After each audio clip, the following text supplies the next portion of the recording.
Your eyes on the times, you walk ready to speak up. But with so many problems, you're exhausted trying to keep up. This is the Church Politics Podcast, where you can get political commentary from a biblical worldview.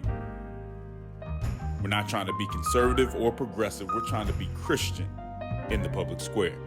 And I'm black as heaven. I'm made in God's image. Nobody can change my settings. Hey man, got off my knees and put an end to my search. It's easy to sell your soul when you don't know what it's worth. What you know, good and camp, you're listening to the And Campaign's Church Politics Podcast with Justin Gibney, a.k.a. Bishop Cooper's grandson, and the Windy City representative, the baddest brother above the Mason-Dixon line, my play cousin, the Right Reverend Christopher Butler. Chris, I know you're not a huge basketball fan. I don't know if you really get into the WNBA at all, but most of the people listening to this probably have heard something about Caitlin Clark and the issue that the WNBA is having right now. Now, the good side of it, Chris, is that the WNBA is getting a lot more attention, all right? Why that attention is coming is under dispute, and that's kind of part of what I'll be talking about briefly in this introduction, but it's become all the rave around, social media circles. Obviously, the tribes have taken their sides and are sticking to their narratives as usual. Nothing's different about this. So just to explain it for folks that don't really know, Caitlin Clark comes out of Iowa, broke a whole lot of records, and she can play ball. She was a superstar in college. There's no doubt about it. So when she comes into the league, has a whole lot of hype around her. I mean, let's face it, Chris, the WNBA, just like the NBA and everything else, is entertainment. There's going to be certain people who the marketers think are marketable, and they're going to market them because they think that they're going to bring more money to what they have going on. It's as simple as that. We cannot forget that these sports at this level are a product of entertainment. And so to entertain people, you take certain personalities, somewhat based on merit, sometimes based on other things that are not about merit, and you market them to people who will buy their jerseys and watch the games and come to the games, right? And so I think they found Caitlin Clark to be very marketable. Now, one side would say the only reason that she's marketable has to do with race. And Wilbon hit on this too, and I think he covered it pretty well. You can't deny race in this conversation. Caitlin Clark is white. Basketball, as Wilbon was saying, is a sport that's dominated by African Americans.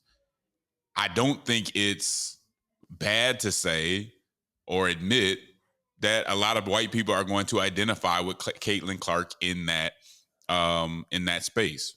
Good or bad, you say it. It's just the way that sports works. Mm-hmm. So a lot of folks are identifying with her because of that. I do think, although she's an excellent player, clearly the press, the media has taken her and said, hey, this is the person that's going to be marketable, and just kind of really boosted her up before she even really did anything in the WNBA. And now she's in the WNBA having her struggles, which for a rookie is not all that surprising. And now it's this big issue. The other side of the conversation is that, let me break these two sides now. One side is saying Caitlin Clark is a superstar, and the players that are roughing her up, so now players are kind of coming at her, roughing her up, they're just hating on her. So one side says you got all this hate. The other side says, no, this is just the game. Y'all boosted her up so much, she's going to catch some flack, which I think is true. I think there's some nuance here, right? Yeah. I think Caitlin Clark, because this is entertainment, was boosted up. She was gassed up, which is going to make the other players want to come at her. If you're a superstar, that's just what comes with the game. Yeah. Ain't no saving you from that, all right? So you're going to get boosted up that way. Players going to come at you. In the same breath, I think some of the people going against Caitlin, or at least coming from the other side is Caitlin, because some would say they're not going against her, are ignoring some of the cheap shots and all that. So whereas as an athlete, I would say, hey, man, when I hear this dude is supposed to be the guy and I'm supposed to play against him, we're gonna have to find out. Yeah. I ain't just going to back up. In fact, I'm going to be at my best when I play against them, all right? Some of the cheap shots that I've seen are out of hand. So I think we can say, look, she's been boosted up. Race plays a role in that. The players are going to come at her. We can say that without defending players like knocking her down, completely separate from the play and all that other stuff, right? I wish we could have nuance, but I'm sure you're not surprised, Chris, that there is no nuance within this discussion except for a very few commentators. Any thoughts on that? Yeah, I mean, I look for less nuance in sports. I mean, I think that it's one of those things where nuance is even more difficult to achieve. So when it bridges over into something that does have a little bit more like seriousness and serious implication, you know, it's I give a little bit of a pass for people to not be able to get all the way to nuance on these things. I will say the only thing I really know about this, because I will be honest, I don't really watch a lot of WNBA. What I am exposed to is just the fact, somebody here on at the church was explaining to me that the young lady who we actually drafted in Chicago, Angel Reese, and Caitlin Clark, like some of this kind of goes back even to college, and so that kind of like goes back to college, chippiness and bite in the game is is in some ways part of what has attracted at least the very small sample of people I've talked to about it. But that's part of what has attracted people to the WNBA who weren't watching before. Exactly. Clearly hasn't attracted me because I'm not crazy about seeing people get pushed around. It's not my favorite thing in the world. But I think I didn't hear the Wilbon talk. I would probably land somewhere around that same space, right? Like you can't ignore race in this conversation. To me, in most conversations, yeah, I don't think you can. It's there. Should it run the whole conversation? You be the judge. Probably not. I mean, we still have to be, apply some reason to it. But then again, I am the person that came up with the sports tribalism theorem, right? So the sports tribalism theorem, for those who don't remember, who haven't heard, is basically me saying that one of the greatest roles that sports play in our society is allowing people to kind of be tribal, that we're naturally tribal, and sports allows us to be tribal. So I'm cool with that tribalism in sports. The problem is when we bring it to politics. So what I want you to do is use all this tribalism, which we see in this conversation, and I was getting to that. Use all your tribalism for sports. Don't bring it into politics. Go hard. So for sports, you can be unreasonable. You don't have to be nuanced. You don't have to see both sides. You can like who you like and just not like the other side just because.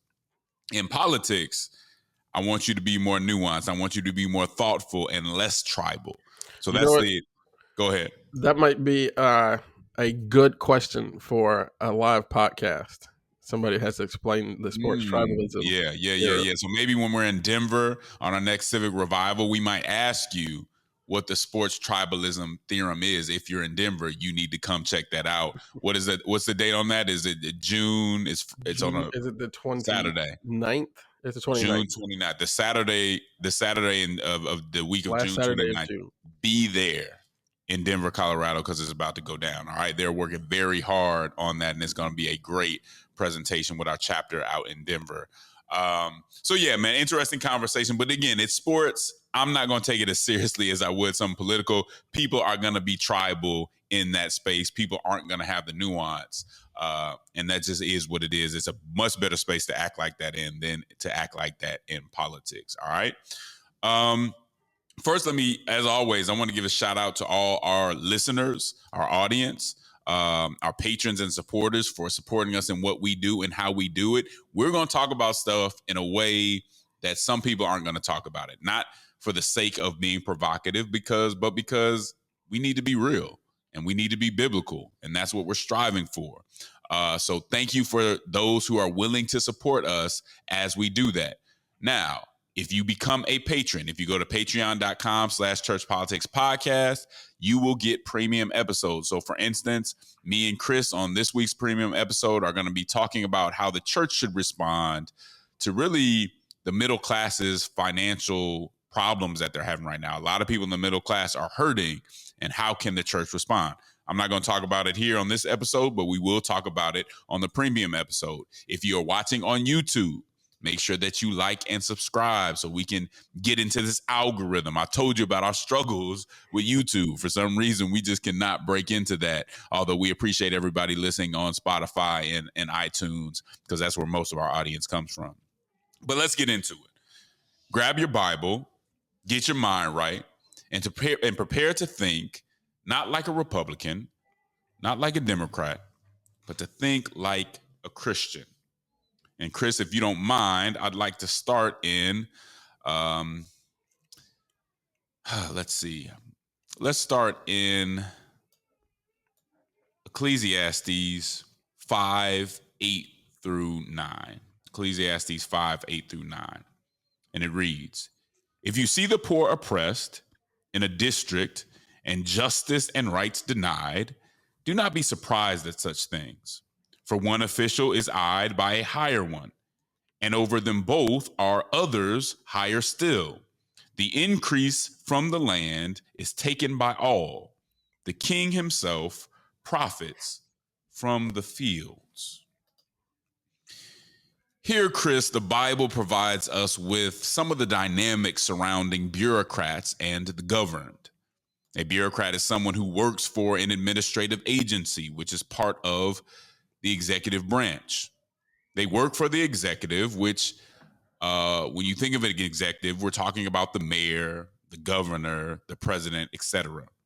Now, the executive's job is to carry out the law or to execute the law, and the bureaucrats work for them within that purpose. Think about your city's procurement department, the state's Department of Driver Services, or the Food and Drug Administration. These agencies, Chris, have a lot of power. It's been said that how the law is administered is just as important or even more important than the law itself. Think about that. In Ecclesiastes 5, the Bible shows us that sometimes, or maybe even too often, bureaucrats are corrupt, that sometimes bureaucrats are on the take, that they abuse their power by inappropriately enriching themselves, either in the immediate term or with an eye towards future opportunities. Now, the former is illegal, explicitly illegal. The latter usually isn't, but I would say that it should be. Another way that they go about it is that they abuse their power by wielding it for their own agenda rather than for what's ethical or in the best interest of the people. I want to be very clear. Bureaucrats are necessary. I'm a former bureaucrat. I don't see how you can run a government without bureaucrats. And I want you to know that many of them are true public servants. They meet the definition of public servant with zeal. But here's where the problem comes in, Chris. It comes from the fact that they have a whole lot of power, but they weren't actually elected. And they can't be removed by the people. As I'm hoping you can understand, this would breed or could breed corruption. In the extreme, you can think about somebody like J. Edgar Hoover, who pretty much had more power than all of the presidents that he worked for. If that doesn't ring a bell for you or help you understand, think about the CIA, who might have, some would say, might have even killed the president for disagreeing with them. Administrative agencies, Chris, have been called the fourth branch of government. And I think they've been called that for a good reason, but I also think the reason that they're called that is problematic. I've worked in administrations, just to be transparent, where some of the bureaucrats were found guilty of rigging contracts and accepting bribes. Now, to be clear again, most of them were not doing things like that, but unfortunately, some of them were, and some of them sit in jail today. In federal government, I believe that some administrative agencies can fall into what's called corporate capture. And we've talked about that on this show before, where you're supposed to be regulating a certain industry, but you're really just currying favor to get a job in that same industry later on. I hope y'all can see why that might create some bad incentives.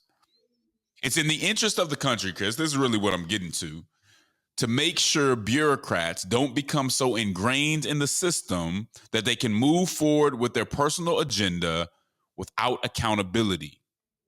Some say that's exactly what happened to Dr. Fauci. Now, I want to use Dr. Fauci as an example. We've talked about what he's done before. I don't want to go all into that all day, but I do want him to use him as an example because Emily Kopp, who is a journalist from Right to Know Media, believes that Dr. Fauci is committing perjury with the testimony that he gave earlier this week. And I want to tell you that Kopp isn't some right-wing conspiracy theorist. It was funny when we brought up the fact that the lab leak theory is probably most likely when it comes to what happened during the pandemic. We were called Fox News. We were called all these other things, which really just tells me that a lot of people aren't paying attention. They're just listening to what their favorite partisans have to say. But I want you to listen to what Emily Kopp has to say about what's going on with Fauci, and then we'll come back. She's talking about his testimony at this latest congressional hearing. But I actually want to address your first point very briefly. Yeah. I think the main takeaway from the hearing yesterday should have been that Fauci oversaw probably the most catastrophic policy failure in modern history, which is the exportation of high-risk virology to an adversarial country, a secretive country that did not have adequate protections against airborne viruses. But the main takeaway that I had sitting in that hearing room yesterday is that no bureaucrat should be the head of a federal agency overseeing billions of dollars for decades upon decades upon decades like Fauci has, because his influence in Congress, in the press, in the scientific community really comes across because he keeps making these false statements with apparently no consequences. And so, as you were saying, he, I believe, committed perjury by continually conflating gain-of-function research and this other term called enhanced pandemic potential pathogen. All right, you've seen that video. Chris, I want to hand it over to you, but let me first say that some would attribute the rise of the administrative state to the Interstate Commerce Commission in 1887. Others would point to the New Deal, which gave a lot of power and a lot of more tasks to administrative agencies. If you guys want to learn more about administrative agencies and all that stuff, you can go to political scientist Dwight Waldo, who wrote and taught a lot about the administrative state and is credited, for better or worse, with finding public administration not to be a science, but rather to be a political theory. All right. But Chris, answer this for me. When we look at what's going on with Fauci, when we look at bureaucracy, what is your take on it? And how do you think, are there ways that we can realize that bureaucracy is necessary, but also see that we may need some reforms? Go ahead. Yeah. So, I mean, this is a really important piece for me because I've thought about this a lot. First, at the very local level, as we experience a lot of reforms to a bureaucratic system in Chicago that people might know as the machine, so to speak. And so as we were reforming that, there's a lot of thinking around that, and also at the federal level, there's a lot of thinking to be done around this, and good government is like a passion of my political and civic heart, right? And so I think that this question really, it starts being debated at the founding, really, and it continues to be debated. Just this question, because the essential question is how much authority does an elected executive, or at the federal level at least, the president of the United States, at my local level, it's the mayor, but how much authority does the executive have to remove people under his or her own initiative once they get elected? So I think it's probably, I point to Andrew Jackson, 1820s, really leans heavily into this idea that the president is able to basically remove everybody, put all of his own people in at the cabinet level, at every administrative level. And so it's called rotation or the spoils system back in the 1820s. And that sort of persists all the way through Chester Arthur, who signs the Pendleton Civil Service Reform Act in 1883, right? So, and it's funny because Arthur was himself a political crony in New York before he became president of the United States. But when he became president, he actually really leaned into this idea of cleaning up government, because that's the argument against the spoils system or rotation, is that it opens the door for a ton of cronyism, right, and corruption, which you definitely saw all throughout government. And it also, the other argument for the Pendleton Act is that the country was growing so quickly. There's so many people now, so many moving parts, and it's just really hard to run government if every 4 years all of the people who work in government have to learn government from the bottom up, and there's no institutional memory, there's no professionalism, there's no expertise. And so those were the arguments for the Pendleton Act, and what helped it get passed with those kind of reformer type Republicans in that time. But the arguments against it that were on record all the way back in 1883 are interesting, because the arguments against it were pretty much one, that if you allow these sort of permanent positions inside the executive branch, you're negating the will of the people expressed in the election, because they elected a person to pursue a set of policies that they believe in based on the campaign. And it will be more difficult for that person to pursue those policies if that person is unable to put the people in place who they believe in and who agree with them to pursue the policies that they embrace.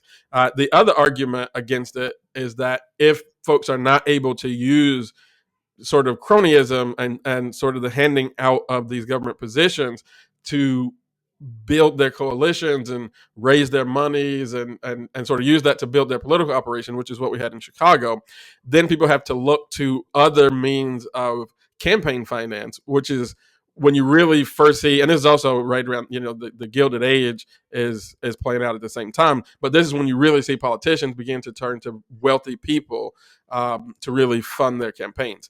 And so those two dynamics were being argued back in 1883. And those are essentially the same questions that come into play when, Donald Trump, who did in 2020 sign an executive order that created something called Schedule F that would exempt a lot of these positions from the Pendleton Act, which would allow him to replace people much more easily. And Biden reversed that.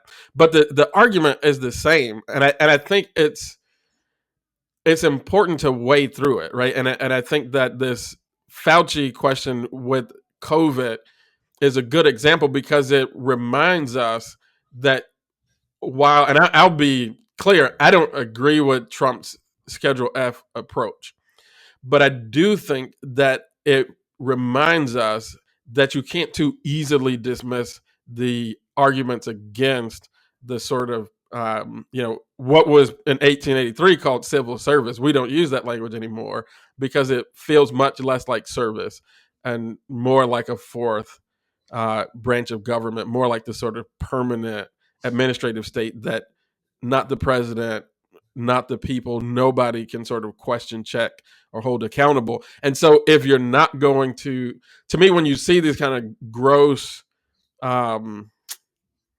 just misappropriations of authority and misuses of power, like we see with Fauci, like I grew up with in Chicago with the sort of Democratic political machine, that kind of gross use of that authority is on either side a big problem. And if we're going to continue to have a civil service, which I agree with you have to, we do have to create more mechanisms to hold somebody like Anthony Fauci accountable. But it's not just Anthony Fauci. Like the thing that I'll finish with this, the thing that I don't want to do is to try to point at Anthony Fauci as if he is this kind of like huge outlier when it comes to the authority that the administrative state has currently. And I'm not saying that every single person is using their power with the same kind of detrimental results as Anthony Fauci, but lots and lots of positions within the administrative state have this kind of authority that can lie to Congress, refuse to turn over documents, Right. move money around at their whim, go in and out of government, enriching themselves. These are all problems, and I think we need an approach. I don't think Schedule F is the approach, but I do think we need a major effort in government to create mechanisms, not necessarily to disempower or to destroy, I would say, to destroy the civil service, but much more mechanisms, many more mechanisms to hold folks accountable who are in these positions. Yeah, and it's interesting because when you look at Trump, even with Schedule F, he still had what he called the dark state, right? Which were these administrators who he couldn't really get rid, because you can't get rid of everybody. Practically speaking, you can't run the FBI and fire everybody. Yep. You have to have that institutional knowledge. So even if you want to fire the top guy, there's still going to be a whole bunch of guys on that next level who you have to keep because they know how to operate the institution. Mm-hmm. And this really was this is always the problem that populists have, because populists want to, at least people who say they're populists, I don't think Trump's really populist, but populists come in and they want to do all these major reforms, but the ideologues that are with them don't know how to operate the institutions. Yeah. So I can say, look, the FBI is terrible, the CIA is terrible, the FDA is terrible. I want a completely clean house, but who you gonna bring in? Yeah. You can't just bring in people that agree with you ideologically, because that don't mean that they know how to run that type of institution. And so that within itself, it becomes a problem. Somewhat good, somewhat bad. Good in the fact that you can't just get rid of everybody so that you have this completely incompetent institution.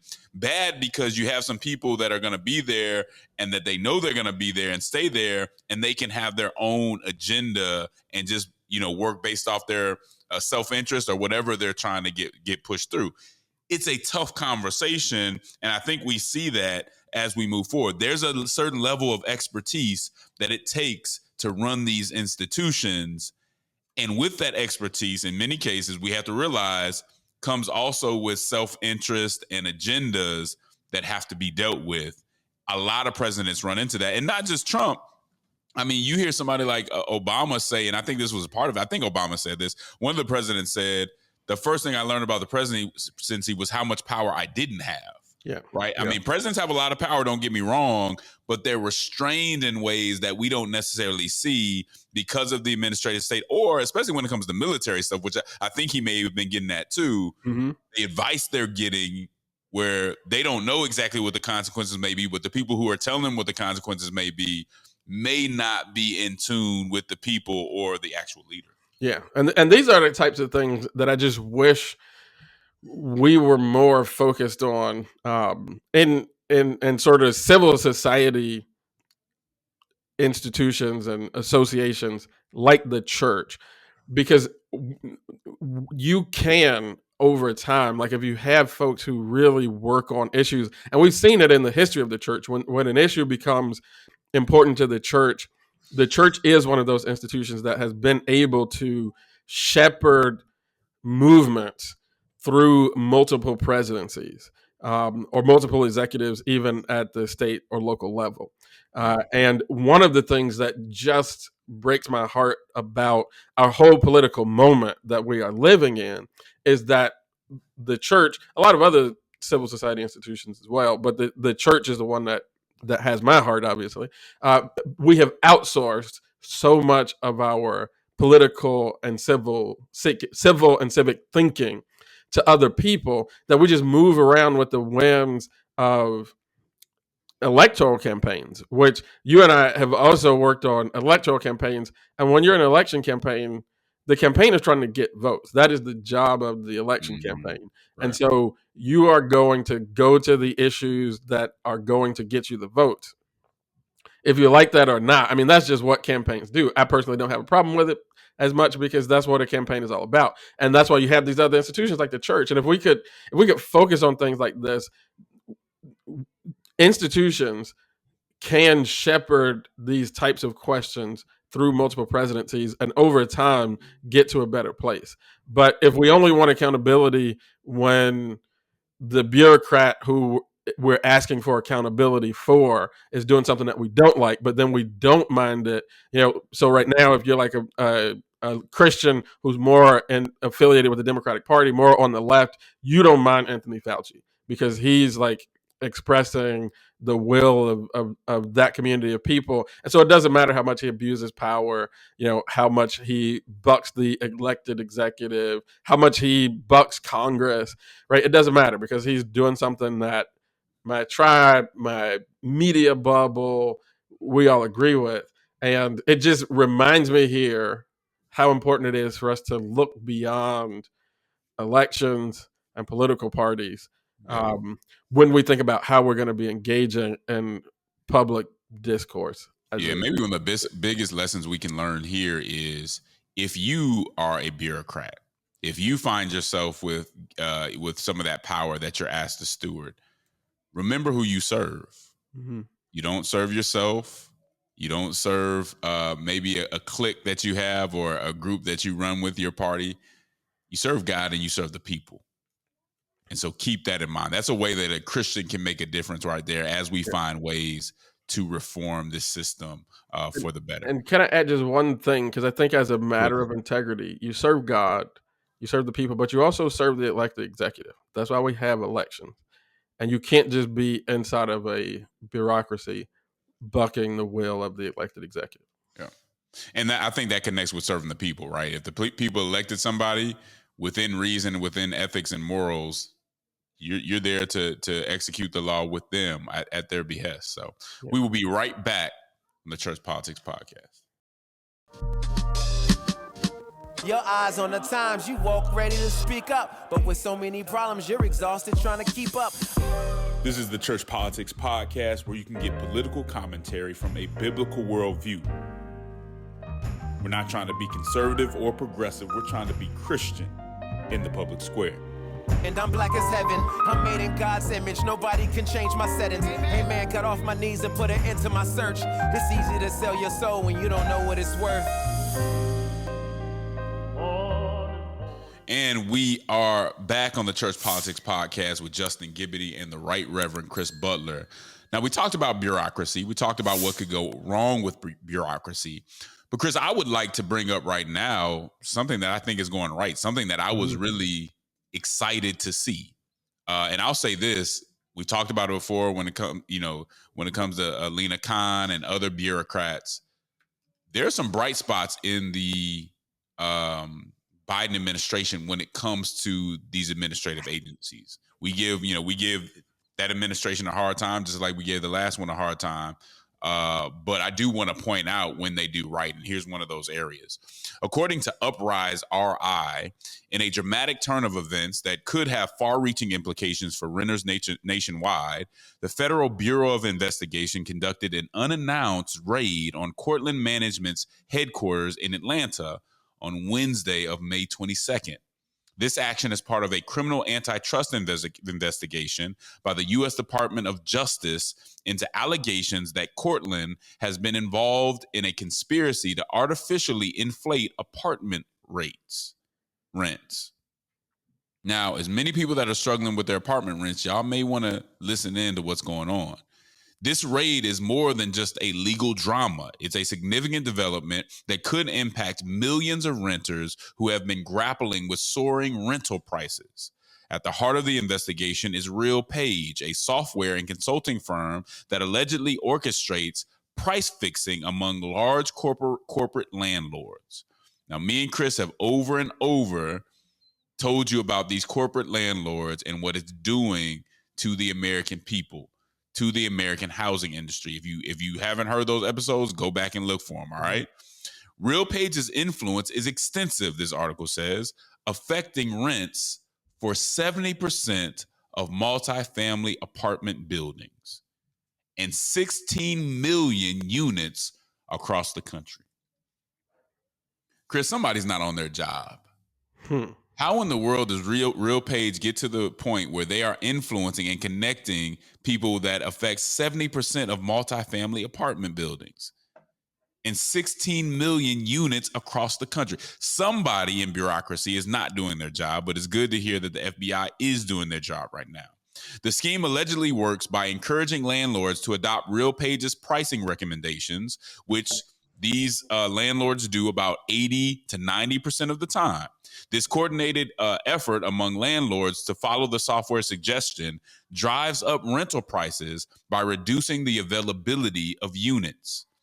Cortland Management itself, who is just one of these corporate landlords, owns 85,000 rental units across the nation, and it was a major part of this scheme. Now, let me kind of give you an example of how this manipulates and messes up the market. Lee Hepner, who is a monopoly law and policy expert, shows how this actually impacted Atlanta. And he has a chart that he provides, and we'll make sure that we put that in the show notes. But he says, when vacancy rates increase, rents should decrease. That's basically basic supply and demand. When there's a lot more demand, when there's a lot more supply than demand, the rates should go down. But if we look, in this, you can see this in how a pre-2016 Atlanta rents, how before 2016 Atlanta rents corresponded. There was a correlation between the supply, having a lot more supply, and what the rents were. But after that, we can see within this chart that changed when there was actually more vacancies. The prices did not go down. Sometimes they rose. And this was because RealPage and folks like Cortland were manipulating the market in a very illegal way. Chris, what do you have to say about this, man? Yeah, I mean, I think first I should say it is always a good day in Chicago when we can give flowers to the Federal Bureau of Investigation. So, celebrate that. But I'm really glad to see this type of investigation because I think this is one of the most immoral and, as I think, illegal things that are happening. That is happening in the country right now. You have an institution, a corporation that's controlling 70% of rents in multifamily properties. That is insane. And I have, again, if you're like listening to the Church Politics podcast, especially like if you lead a church, if you serve a church, talk to your people, man. Like I have had 2 folks in my little congregation who have had this type of experience where the rents are going up, the place is not being kept up. You're getting you have to communicate with computers. There's no person anywhere ever that you can talk to. And it is a really, really difficult way to live. I mean, people are getting priced out of their communities and homes and apartments, and they have absolutely no recourse because not only is that the reality in the place where they're living, but it's also the reality in the place up the street and the place around the corner and the place across town.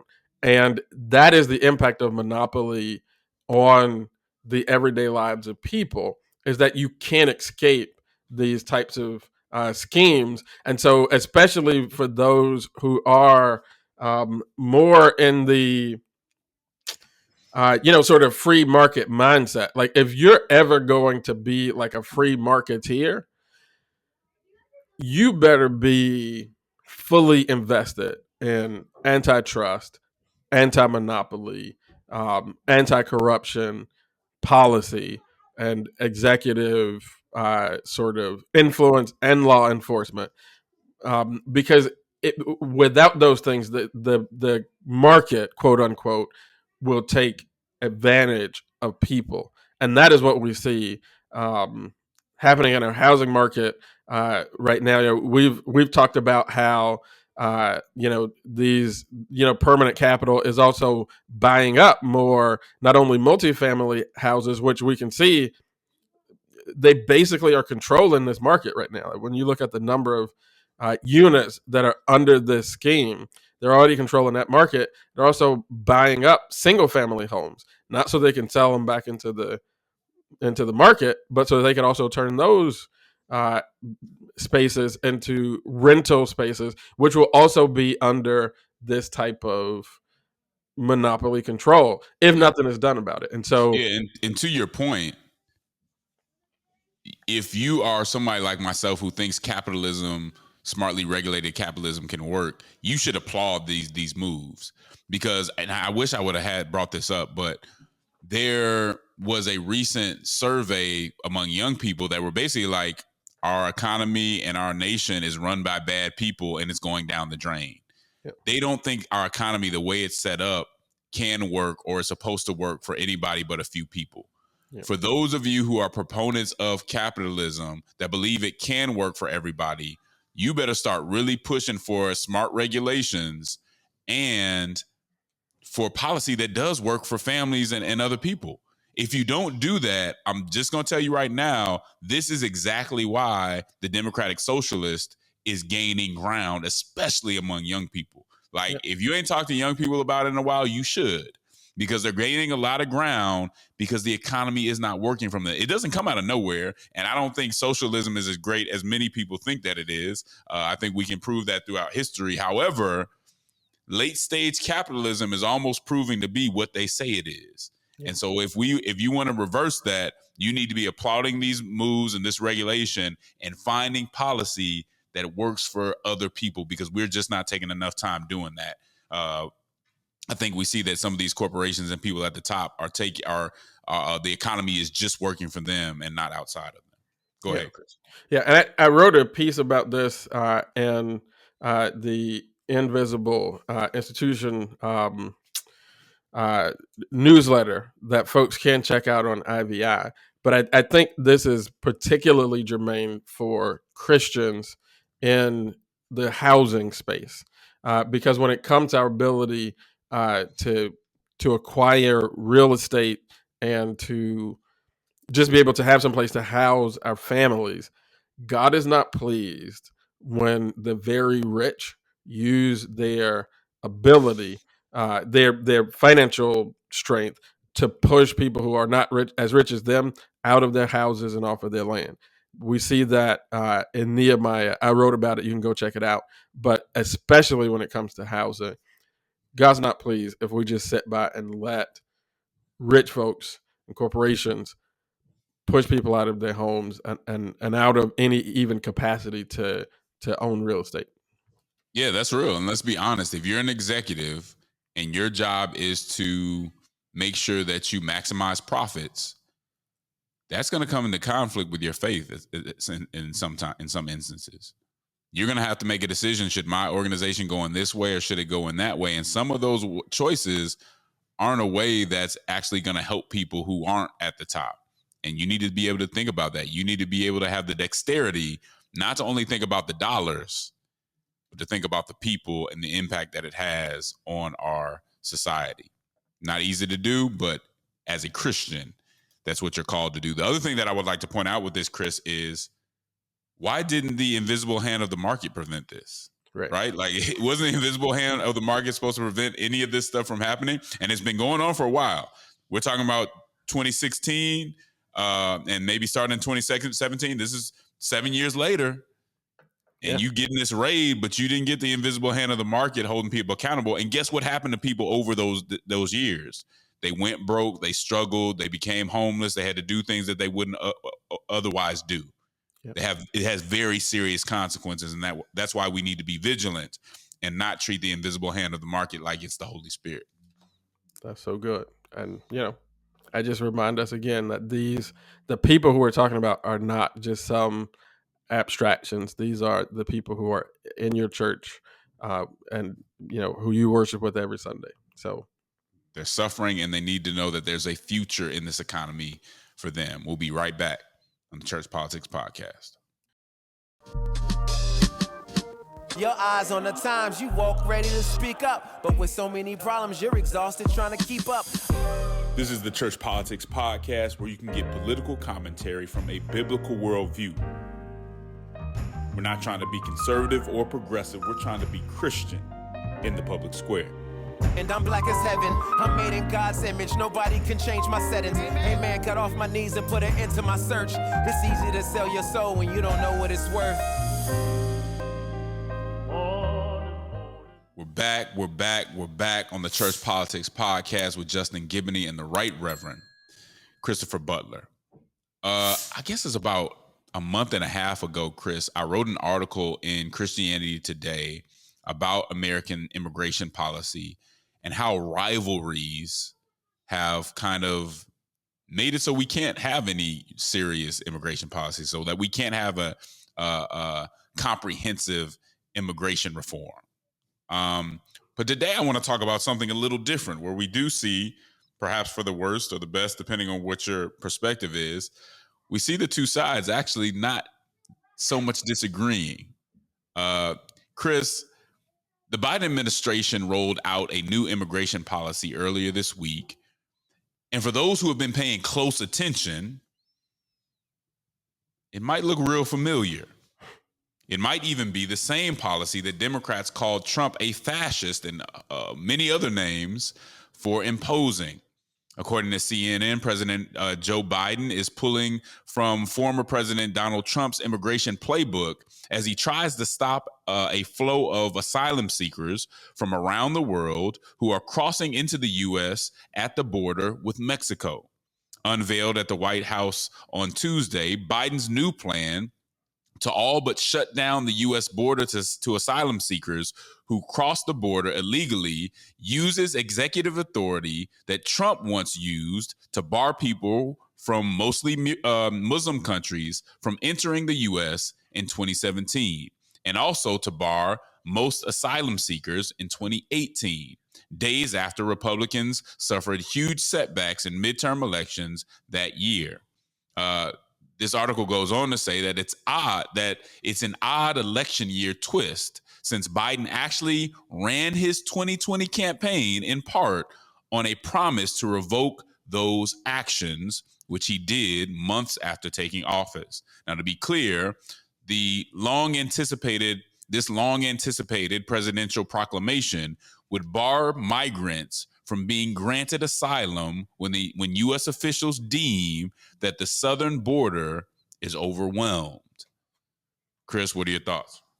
Yeah, I mean, this is not only do you have the president of the United States, which if you think we just don't like President Biden, go listen to the previous segment. We talked about things that his administration is doing really, really well.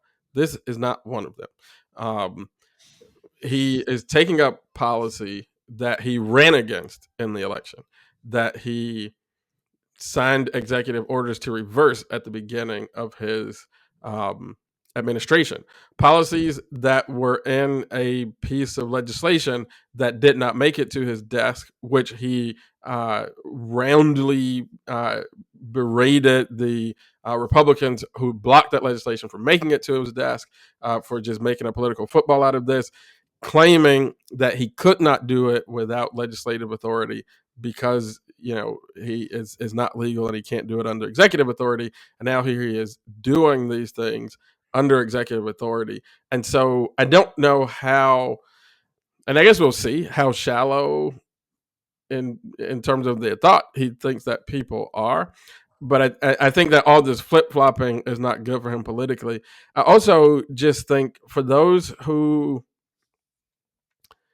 might be wanting to support Joe Biden, and I know a lot of people who, just really, really want to.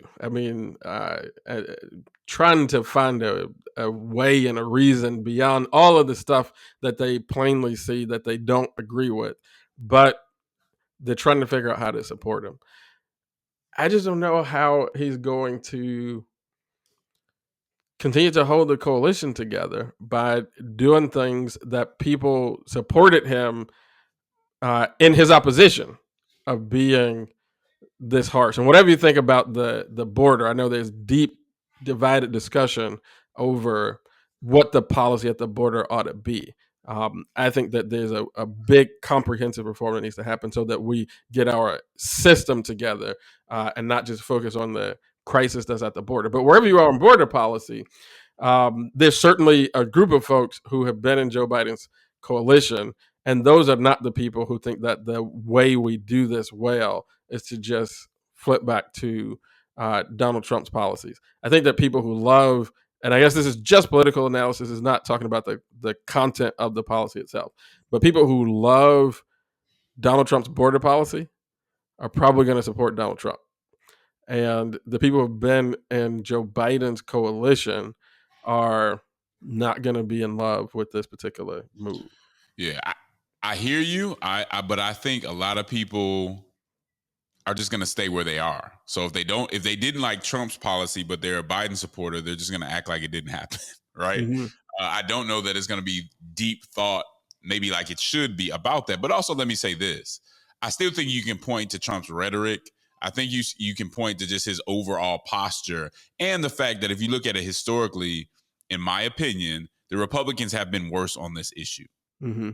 Republicans have been more harsh on this issue. And even when you talk about this last immigration legislation that was tried to push through and it was bipartisan, it was really primarily the Republicans who stopped it from getting pushed forward, which is why you have to do something like this. So I still think when it comes to that conversation, the Democrats have a leg up, although I do wish people would acknowledge if I said this was satanic, when Trump did it, I can't just act like it doesn't matter now. Yeah. And that's my biggest issue. We don't have to say it's equivalent just because they have one of the same policies the same, even though we might not agree with it. We do have to admit that if we were going that hard on Trump for this particular policy, you can't overlook it now. And if we don't admit that, then you just understand why we have no credibility. And that's what both sides do, right? Yeah. Just ignore it. Because at the end of the day, it's not about the issue in particular. It's about winning and showing that the other side is trash. Yeah. And that's really what we're about in our politics. And that's why our political landscape is toxic. Yeah, and I'm not going to try to predict, especially not this election. But if I were asked to be in the room, I do think that these policy decisions, what the impact that they do have, the massive people will, I agree, stay where they are. The impact that they do have is that those people who are the activists who come out to vote, who go talk to their neighbors, who post on social media, do all the things to give energy and life to a campaign. These are the things that just feel like a gut punch to those folks. And I mean, I'm not even, I would be lying to say that like immigration policy is like on my top 5 list of things that I work on a regular basis and have worked on in my career. And it still just feels like, really, why now? Why are we doing this? So, I mean, at the same time, I guess I got to say that there are probably really smart people inside of the Biden campaign who have looked at numbers that maybe tell them that this is what they need to do. It just, though, I mean, it doesn't feel like the kind of thing that fires up the Democratic base for sure. Yeah, and this late in the game, does it really change the minds of people, you know what I'm saying, of people who were having a problem with him before, right? We'll see. It was definitely a political move, right? Not to say they didn't have any merit in their heads or it wasn't accomplishing anything, but it was definitely done with an eye towards the election. I mean, if you just look at the timing of it and how it goes against what he ran for the first time. So anyway, man, as usual, Chris, appreciate the conversation. I think this was a very substantive one, and I'm ready to go into the next episode, the premium episode with you, and get on that because I'm really passionate about that conversation, which is the middle class and how much they're struggling and what the church can do about it. Well, you know what it is, Ann Camp. There's a cross that neither political conservatism nor progressivism is fit to bear. There's a civic hearing in need of faithful witnesses who love social justice and won't surrender the truth to be loved by the world. Politic with the boldness and compassion of Jesus Christ. Until next time, Ann Camp. Well, holla at you.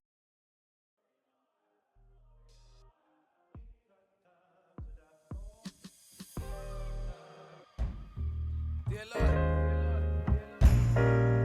Lord, pay for my sins, Lord. I'm black as heaven. Amen.